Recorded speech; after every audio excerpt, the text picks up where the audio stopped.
బ్యాగులు విసిరేసి జోష్న ఇంట్లోంచి వెళ్ళిపోమన్న సుమిత్ర దీపకు క్షమాపణ చెప్పిన జోష్న. మరిదంతా ఎలా జరగబోతుందో తెలుసుకోవాలనుకుంటే వీడియోని అయితే చివరి వరకు మిస్ కాకుండా చూసేయండి. అందరి ముందు ఓపెన్ అయిపోతుంది జోష్న. నా బావ నా మెడలో తాళి కట్టాడు అని చెప్పి తాళి చూపించేసరికి తాళిని తెంపేస్తానని చెప్పి తాళిని పట్టుకునేసరికి జోష్న చెంప దీప పగలగొడుతుంది. నా కూతుర్నే కొడతావా? నా కళ్ళ ముందే నా కూతుర్నే కొడతావా? అయినా కొట్టే హక్కు నీకెవరిచ్చారు? కొట్టవలసింది నేను అని చెప్పేసి జోష్న మరో చెంప వాయిస్తుంది సుమిత్ర. అయితే ఇక అలా వాయించేసరికి జోష్నకి రెండు చెంపలు పగిలిపోతాయి. అసలు ఒక ఆడదాని మెడలో మాంగళ్యం అంటే నీకు అంత ఎగతాళిగా కనిపిస్తుందా? ఏమనుకుంటున్నావు నువ్వు? నా మెడలో ఎలాంటి మంగళసూత్రం అయితే ఉంది, తన మెడలో కూడా అదే మంగళసూత్రం ఉంది. తను కూడా అలానే తన భర్తతో కలిసి బ్రతకాలి అనుకుంటుంది. నువ్వు పిచ్చి పిచ్చి ఆలోచనలు చేసి కార్తీక్నే పెళ్లి చేసుకుంటానంటే ఎవ్వరు ఇక్కడ చూస్తూ ఊరుకొనేవాళ్ళు లేరు. మమ్మీనే మాట్లాడుతున్నాను. శభాష్ సుమిత్ర, మంచి పని చేసావు. తల్లిగా నువ్వు చెయ్యవలసిందే చేసావు. షేంటి డాడీ, తల్లిగా చేయవలసిందే చేయడమేంటి? నన్నే కొడుతుందా? కొట్టే హక్కు లేదా? పెంచే హక్కు ఉన్నప్పుడు కొట్టే హక్కు కూడా ఉంటుంది కదా. కూతురు తప్పుదారి తొక్కుతూ ఉంటే ఏ తల్లికైనా కొట్టే హక్కు ఉంటుంది. నేను తప్పుదారి తొక్కలేదు. చిన్నప్పటి నుంచి మీరు ఎవరినైతే చూపించి నా బావ అంటూ ఇక అతనే నా ప్రాణం ప్రపంచమని చెప్పారో, ఇక అతన్నే నేను ఇప్పుడు పెళ్లి చేసుకుంటాను అని చెప్పి అంటున్నాను. నేను తప్పుగా అనలేదు కదా. మరి మీకెందుకు అది తప్పుగా అర్థమైంది? నువ్వు అతన్ని పెళ్లి చేసుకుంటానడంలో తప్పు లేదు, కానీ పెళ్ళై ఉన్న ఒక వ్యక్తిని పెళ్లి చేసుకుంటానడం తప్పు. వాడికి పెళ్ళైపోయింది, వాడికి పెళ్ళయింది. వాడు భార్యతో కలిసి సంతోషంగా బ్రతుకుతున్నాడు. వాడి జీవితంలోకి వెళ్ళడానికి నీకు ఎలాంటి హక్కు లేదు. మరొక ఆడదాని జీవితాన్ని నాశనం చేస్తాను అంటే ఇక్కడెవ్వరూ చూస్తూ ఊరుకునేవాళ్ళు లేరు అని చెప్పేసి దశరథ అంటూ ఉంటాడు. శివనారాయణ కూడా చాలా సీరియస్ అవుతాడు జోష్న మీద. మీరెవ్వరు ఎన్ని చెప్పినా, ఏం చేసినా, ఎన్ని విధాలుగా మీరు నాకు నచ్చ చెప్పాలని చూసిన నేను ఇష్టపడిన బావని వదులుకునే ప్రసక్తి లేదు. దీప మెడలో తాళి మీ అందరికీ తాళి బొట్టుగా కనిపిస్తుందేమో, నాకు మాత్రం అది ఎగతాళిగానే కనిపిస్తుంది. దీప మెడలో తాళిబొట్టు ఉందని, దీప బావ భార్య అని నేను ఇప్పటికీ కూడా అనుకోవడం లేదు. ఎప్పటికీ అనుకోను కూడా. బావ పక్కనే నేనే ఉంటాను. ఎప్పటికీ బావ భార్య స్థానంలో నేనే ఉండాలి. నేను బావనే పెళ్లి చేసుకుంటాను. అది ఎప్పుడు జరుగుతుందో అప్పుడే జరుగుతుంది తప్ప నేను మాత్రం మరో వ్యక్తిని పెళ్లి చేసుకునే ప్రసక్తే లేదు అని చెప్పి చాలా గట్టిగా చెప్పేస్తుంది జోష్న. నీ నిర్ణయంలో మార్పు లేదా? లేదు. మా మాట వినవా? వినను. నేను బావనే పెళ్లి చేసుకుంటాను అని జోష్ని చెప్పేసరికి, సరే నీ నిర్ణయం నువ్వు తీసుకున్నప్పుడు మా నిర్ణయం మేం కూడా తీసుకోవాలి కదా. నా కూతురు అని ప్రాణంగా పెంచుకున్నాను.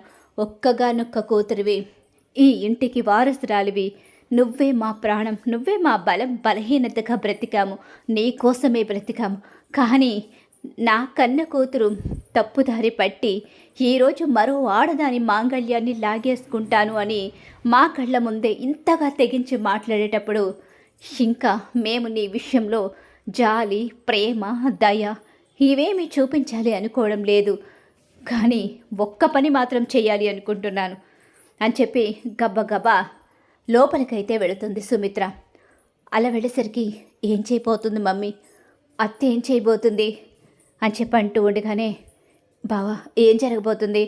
నువ్వేమి కంగారు పడుకు మరదలా, ఏం కాదు. ఈ రోజుతో దెబ్బకి జోష్నకి బుద్ధొస్తుంది. ఖచ్చితంగా మా అత్త జోష్నకి బుద్ధొచ్చేలాగే చేస్తుంది. మీ అమ్మ జోష్నకి మబ్బులు విడిపోయే షాక్ ఇస్తుంది. దాంతో జోష్న నీ కాళ్ళ బేరానికి వస్తుందని అనిపిస్తుంది. కాసేపు వెయిట్ చేయి, అన్నీ మనం అనుకున్నట్టుగానే జరుగుతాయి. ఈ క్షణం వరకు మనం అనుకున్నట్టుగానే జరిగాయి. ఈ క్షణం కాసేపటి తర్వాత కూడా మనం అనుకున్నదే జరుగుతుంది. జోష్నకి బుద్ధి వస్తుంది. జోష్న ఖచ్చితంగా పెళ్లి చేసుకోవడానికి ఒప్పుకుంటుంది. అలా నా మనసు చెప్తుంది అని చెప్పేసి కార్తీక్ అంటూ ఉంటాడు. ఏంట్రా మనవడా, నువ్వేం కంగారు పడుకు పారు. మన ప్లాన్ చూసావా ఎలా వర్కౌట్ అయ్యిందో? లేకపోతే జోష్న తెగరెచ్చిపోతుంది. తనకి ఎంతగానో నచ్చ చెప్పాలని ప్రయత్నించినా సరే తను మాత్రం మన మాట వినే పరిస్థితి దాటిపోయి తప్పుల మీద తప్పులు చేసుకుంటూనే వెడుతుంది. తను ఎన్నిసార్లు చెప్పినా సరే మనల్ని మాత్రం లెక్క చేయడం మానేసింది. అలాంటప్పుడు మరి ఇలాంటి డోసు ఇవ్వక తప్పదు కదా అని చెప్పేసి అంటూ ఉంటాడు కార్తీక్. చాలా బాగా బుద్ధి చెప్పావు మనవడా, దెబ్బకి నా మనవరాలికి మబ్బులు విడిపోయాయి అని చెప్పేసి అంటూ ఉంటుంది. పారిజాతమైతే ఇలా వీళ్ళు మాట్లాడుతూ ఉంటారు. ఇక అసలు సుమిత్ర ఏం చేయబోతుందో అర్థం కాని అయోమయం పరిస్థితిలో అందరూ చూస్తూ ఉంటారు. ఇలా చూస్తూ ఉండగానే ఈలోగా ఇక లగేజ్ బ్యాగ్స్తో వస్తూ ఉంటుంది సుమిత్ర. అవన్నీ కూడా జోష్నవి. అవన్నీ అలా చూస్తూ ఉండిపోతారు వాళ్ళందరూ కూడా. ఇలా చూస్తూ ఉండిపోగానే ఒక్కసారే ఆ బ్యాగుల్ని తీసుకొచ్చి బయటికి విసిరేస్తుంది సుమిత్ర. అయితే అలా విసిరేయడంతో జోష్నకి పెద్ద షాకే ఎదురవుతుంది. ఇక నుంచి నువ్వు నా కూతురువి కాదు. కూతురైనా సరే తప్పు చేస్తే క్షమించే ప్రసక్తే లేదు. తప్పు చేస్తే తల్లి కడుపులో పెట్టుకుని కాపాడుతుంది. ఇంకొకరి మాంగళ్యాన్ని కావాలని కోరుకుంటే మాత్రం ఏ ఆడది క్షమించదు. అందుకే నేను కూడా క్షమించాలి అనుకోవడం లేదు. ఈ క్షణం నుంచి ఇక జోష్న ఈ ఇంట్లో ఉండడానికి లేదు. అసలు ఈ ఇంటి గడప తొక్కడానికే లేదు. ఇంకెప్పటికీ జోష్న ఇంటికి రాకూడదు. జోష్న ఇంటి బయటే, ఇంటి నుంచి దూరంగా వెళ్ళిపోవాలి. మనెవ్వరి కంటికి కూడా జోష్న కనిపించదు. ఇక నాకు నా కూతురు అవసరం లేదు. నా భర్తతో ఏదో బ్రతికున్నంతకాలం ఆయనలోనే నా కూతుర్ని చూసుకుంటూ బ్రతికేస్తాను. నాకు ఆయనకి నేనుగా మా మావయ్య గారిని మేము చూసుకుంటూ ఏదో రకంగా కాలం గడిపేస్తాం తప్ప ఇలాంటి మూర్ఖురాలికి ఇంట్లో స్థానం ఇచ్చి మా గౌరవాన్ని, ఈ వంశ ప్రతిష్టని పోగొట్టుకోవడానికి ఈ ఇంటి కోడలిగా ఈ సుమిత్ర ఎప్పటికీ ఒప్పుకోదు. అందుకే వెళ్ళిపో. మా కళ్ళ ముందు నుంచి దూరంగా వెళ్ళిపో. మా కంటికి కనిపించనంత దూరంగా, నీ మాట మాకు వినిపించనంత దూరంగా వెళ్ళిపో అని చెప్పేసి ఇక సుమిత్ర అంటూ ఉండగా, మమ్మీ అది కాదు మమ్మీ, నేను చెప్పేది విను మమ్మీ. లేదు, నీ నిర్ణయం మార్చుకుని మేము చెప్పినట్టు పెళ్లి చేసుకుంటాను అంటే ఈ ఇంట్లో ఉండు. నువ్వు కార్తీక్నే పెళ్లి చేసుకుంటాను అంటే మాకు నీకు ఎలాంటి సంబంధం లేకుండా ఈ ఇంటి నుంచి దూరంగా వెళ్ళిపో అని చెప్పి ఎప్పుడైతే సుమిత్ర షాక్ ఇస్తుందో, మామూలుగానే ఆ ఇంటి వారసురాలు కాదు జోష్న. బయటికి వెళ్ళిపోయిన ఆస్తి లాక్కొని ఛాన్స్ లేదు. ఇప్పుడు కనుక బయటికి వెళ్ళిపోతే ఇంకా జీవితంలో ఆ ఇంటికి వచ్చే ఛాన్సును కూడా కోల్పోయే అవకాశం ఉంటుంది. దీపే ఆ ఇంటి వారసురాలిగా బావ చెప్పేస్తాడు. ఇంకప్పుడు ఎప్పటికీ ఇంటి గడపలో కాలు పెట్టలేను. ఇప్పుడు నేను వెళ్ళిపోవడం కరెక్ట్ కాదు. వీళ్ళు చెప్పింది ఒప్పుకోవడం తప్ప ఇప్పుడున్న పరిస్థితిలో అయితే మాత్రం నేను బయటికి వెళ్ళకూడదు అని చెప్పేసి అనుకుంటూ ఉంటుంది. వెళ్ళిపో, బయటికి వెళ్ళిపోతావా? నువ్వు ఈ క్షణం నుంచి ఈ ఇంట్లో ఆడపిల్లవి కాదు, వెళ్ళిపో అని చెప్పేసి బయటికి తోసేపోతూ ఉండగానే, దీప నన్ను క్షమించి దీప ఇప్పుడు మా అమ్మ ఆవేశాన్ని నువ్వు మాత్రమే తగ్గించగలవు. ఏదో ఆవేశంలో బావ మీదున్న పిచ్చి ప్రేమతో బావనే పెళ్లి చేసుకోవాలి అనుకున్నాను. కానీ ఇప్పుడు మా అమ్మ చెప్పిన దాంతో నాకు బుద్ధి వచ్చింది. నేను మా అమ్మని, మా నాన్నని వదిలి దూరంగా వెళ్ళలేను.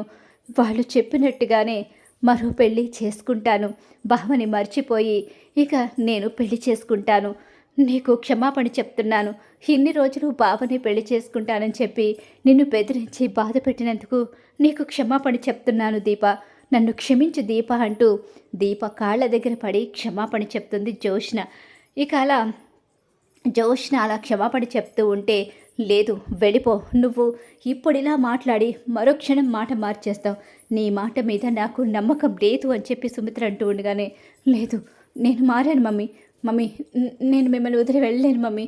దీప చెప్పు దీప, నన్ను క్షమించానని చెప్పు దీప అని చెప్పేసి అంటూ ఉండగానే, అమ్మ అది కదమ్మా, జోష్న మారానంటుంది కదా. లేదు, ఈ జోష్నలో మార్పు రాదు అని చెప్పేసి సుమిత్ర అంటూ ఉంటుంది. మారానని అలా ఇక దీప కాళ్ళ మీదైతే పడిపోతుంది జోష్న. అలా జోష్నకి ఊహించని షాక్ అయితే ఎదురవుతుంది సుమిత్ర తీసుకున్న నిర్ణయంతో. మరి ఖచ్చితంగా రాబోయే కథలో ఇలా అయితే జరగబోతుంది. ఇలానే జరగాలని మీరు కోరుకుంటున్నారా? అయితే వీడియోని తప్పకుండా లైక్ చేసేయండి. మీరు ఇచ్చే ఒక్క లైక్ సపోర్ట్ అండ్ ఎంకరేజ్మెంట్గా ఉంటుంది.